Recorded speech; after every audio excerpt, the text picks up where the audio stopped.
குல்தரா அப்படிங்கிற ஒரு கிராமத்தில் ஒரு பழைய ஹாஸ்டல் இருந்துச்சு.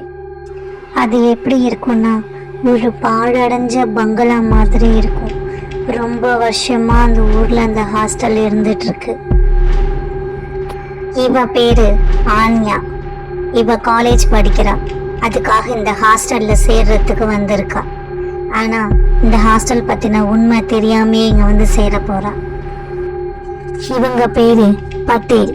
இவங்க தான் இந்த ஹாஸ்டலோட வார்டன். இவன் பேரு ரவி. இவனும் ஒரு காலேஜ் ஸ்டூடெண்ட். இதே ஹாஸ்டல்ல தான் இவனும் தங்க வந்திருக்கான். இவனுக்கு பேய்ங்க மேல சுத்தமா நம்பிக்கை கிடையாது. யாராவது ஏதாவது பேய் கதை சொன்னா கூட இந்த உலகத்துல பேய்னு எதுவும் இல்லை அப்படின்னு சொல்லிட்டு பாதியில எழுந்து போற கேரக்டர். இந்த ஹாஸ்டல்ல ஒரு ஷேடோ பேய் இருக்கிறதாவும், அது கண்கள் ரொம்ப வெளிச்சமா சிவப்பு கலர்ல இருப்பதாகவும் அந்த ஊர் மக்கள் எல்லாம் சொல்லுவாங்க. ஆனா இது எதுவுமே ஆன்யாவுக்கும் ரவிக்கும் தெரியாது. இது எல்லாம் உண்மை தெரிஞ்ச வார்டன் இந்த உண்மையை யாருக்கிட்டையும் சொல்ல மாட்டாங்க. இந்த உண்மை தெரிஞ்சா யாரும் இந்த ஹாஸ்டல்ல தங்க வர மாட்டாங்க அப்படிங்கிற காரணத்தினால அந்த உண்மையை சொல்லாம மறைச்சிடுவாங்க.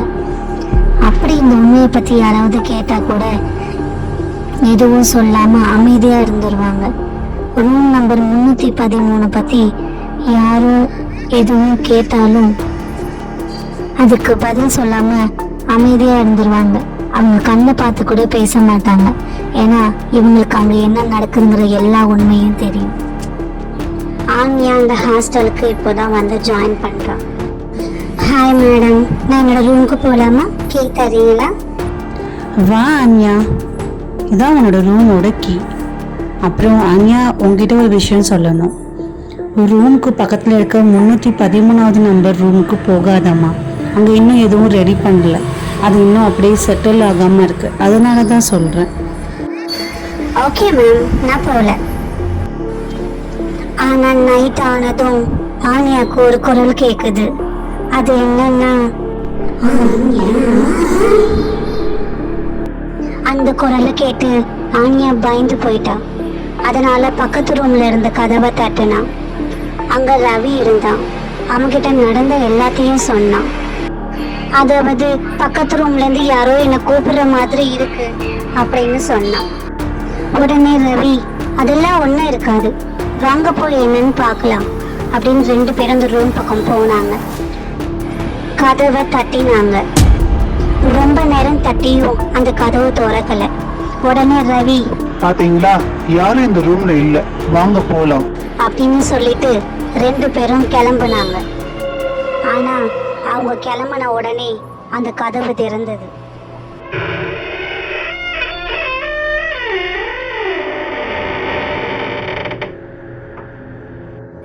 கதவு திறந்ததும் ரவி ஆன்யா கிட்ட, நீங்க இங்கே இருங்க, நான் உள்ள போய் என்னன்னு பார்த்துட்டு வரேன் அப்படின்னு சொல்லிட்டு உள்ள போனான். ஆன்யா வெளியே வெயிட் பண்ணிட்டே இருந்தா. திடீர்னு கொஞ்ச நேரம் கழிச்சு யாரோ இழுத்துட்டு போற மாதிரி ஒரு சத்தம் கேட்டது. பயந்து போய் ஆன்யா கதவை திறந்தா. பார்த்தா ரவியை காணோம். அவனோட போன் மட்டும் அந்த ரூம்ல வெங்காயக்கிட்ட இருந்துச்சு.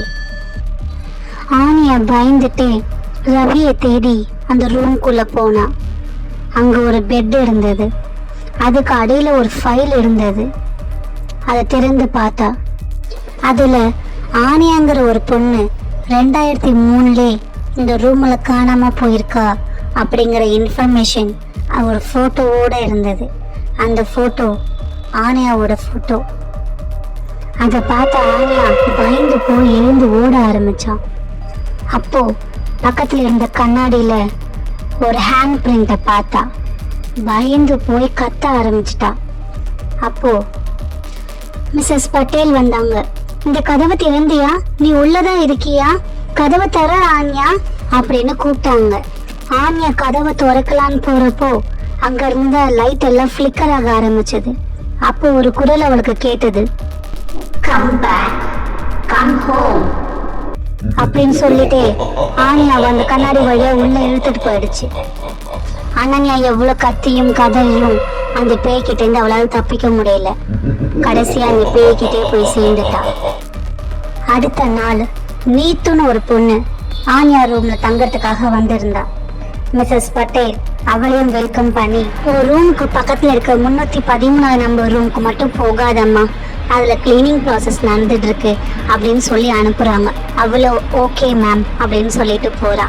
அவளுக்கும் அந்த நாள் இரவு அதே மாதிரி குரல் கேட்டது. அவளும் பயந்து போய் வந்தான்.